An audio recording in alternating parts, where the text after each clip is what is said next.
এক মোটরসাইকেল নিয়ে ঘুরতে বের হয়ে পথে নিয়ন্ত্রণ হারিয়ে একে একে প্রাণ হারান ৩ বন্ধু। নোয়াখালীর চাটখিল উপজেলার ২ ডিসেম্বর সোমবার রাতে এই ঘটনা ঘটে।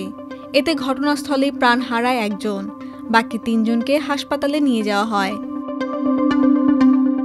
স্থানীয়রা জানান, নিহত ব্যক্তিরা নোয়াখালীর চাটখিলের বদলকোট উচ্চ বিদ্যালয়ের ১০ম শ্রেণীর শিক্ষার্থী ছিলেন। সোমবার রাতে ৪ জনের একজন হাসিবুল ইসলাম তার বাবার মোটরসাইকেল নিয়ে ঘুরতে বের হয়। সঙ্গে নেয় শফিকুল, মোহাম্মদ রায়হান ও হাবিবুর রহমানকেও। পরে নিয়ন্ত্রণ হারিয়ে মোটরসাইকেলটি একটি গাছের সঙ্গে ধাক্কা লাগে। এ ঘটনায় ওই দিন রাতেই হাসিবুল ইসলাম মারা যায়। এরপর গতকাল হাসপাতালে শফিকুল ও রায়হানের মৃত্যু হয়।